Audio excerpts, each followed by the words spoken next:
আমার অনেক দিনের স্বপ্ন ছিল নিজের ড্রয়িং রুমটাকে মনের মতো করে সাজাবো। আমার মতো প্রত্যেকটা মেয়েরই কিন্তু তাদের নিজেদের সংসার সাজাতে খুবই ভালো লাগে। আর অনেক দিনের শখ ছিল একটা বড় টিভির। আমাদের আগে টিভিটা ছিল 32 ইঞ্চি আর এটা নিয়ে আসা হয়েছে 55 ইঞ্চি।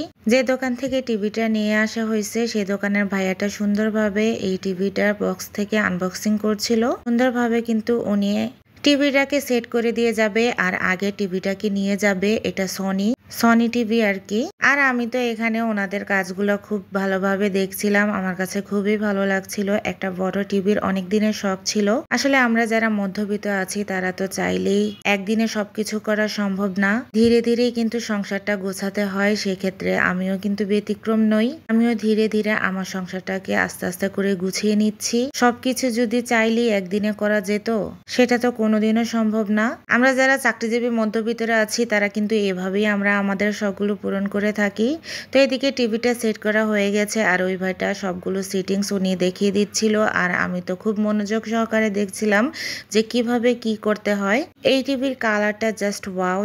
আর ওইদিকে তো আমার বাচ্চারা একদম লাফালাফি করছে। বড় টিভিতে দেখার মজাই আলাদা। সেজন্য হয়তো বা অনেকেই বলবেন এটা আবার দেখানোর কি আছে। আসলে আমি আমার সংসারটাকে কিভাবে আস্তে আস্তে করে গুছিয়ে নিচ্ছি সেটাই আপনাদের সাথে জাস্ট একটু শেয়ার করা। আর এদিকে একটা পিউরিফায়ার ফিল্টার চলে এসেছে, সেটাও ভাইয়ারা লাগিয়ে দিচ্ছে। এখানে লাগিয়ে যাওয়ার পর আমি আমার রুমের জন্য সোফার জন্য কিছু পর্দা এনেছি, সেটাও আপনাদের সাথে দেখাচ্ছি। এই তো এটা লাগানো হয়ে গেছে। আর এদিকে আমার পর্দাগুলো চলে এসেছে।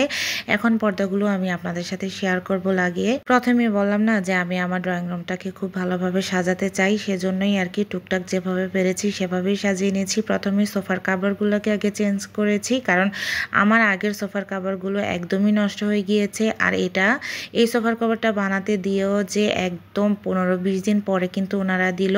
প্রথম যেটা দিয়েছিলাম সেটা নাকি ওনাদের কাছে নেই স্টকে, তারপর আবার এটা দিলাম।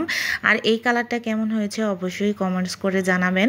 সোফার কভারগুলো আমি ভালোভাবে লাগাতে পারবো না বলে আমার হাজবেন্ডই কিন্তু লাগিয়ে দিচ্ছে। ও খুব সুন্দরভাবে ভালোভাবে লাগাতে পারে। প্রথমে ভেবেছিলাম সোফার কভারটা কেমন নাকি কেমন হয়, কিন্তু যখন এটা লাগানো হলো সোফাতে তখন কিন্তু দেখতে ভালোই লাগছিল, বেশ ফুটে উঠেছে। আর এই ব্লু কালারটা আমার অসম্ভব প্রিয়। তো এদিকে আমার সোফার কালারের সাথে আমার পর্দা তারপর রুমের রংটাও কিন্তু অনেকটা ম্যাচ করে গিয়েছে। এভাবে করে কিন্তু আমি আমার সংসারটাকে আস্তে আস্তে করে গুছিয়ে নিচ্ছি। আর এদিকে ড্রয়িং রুমটাকেও হালকা পাতলা করে সাজিয়ে নিলাম। এদিকে সোফাতে তো কাভার পরানো হয়ে গিয়েছে, এখন সবগুলো কুশন আমি সুন্দরভাবে সাজিয়ে দিব। এই তো ফাইনাল লুক আমার সোফার কাভারের। সোফাটা কেমন লাগছে অবশ্যই জানাবেন। আমার কাছে তো মনে হচ্ছে সোফার কাভারের কারণে ফুটে উঠেছে আমার ড্রয়িং রুমটা। আর এই যে আমার শখের টিভি। আমার ড্রয়িং রুমের লুকটা আপনাদের কাছে কেমন লেগেছে অবশ্যই কমেন্টস করে জানাবেন। খারাপ লাগলেও প্লিজ ভালোই বলবেন, এতে করে কিন্তু আমার ভালো লাগবে। যাই হোক একটু মজা করলাম। আর এদিকে হচ্ছে আমাদের একুরিয়ামটাও নতুন আনা হয়েছে। আমার হাজবেন্ডের অনেক বেশি শখ এভাবে মাছ রাখা। এই ছিল আজকের ভিডিও। সবাই ভালো থাকবেন। আল্লাহ হাফিজ।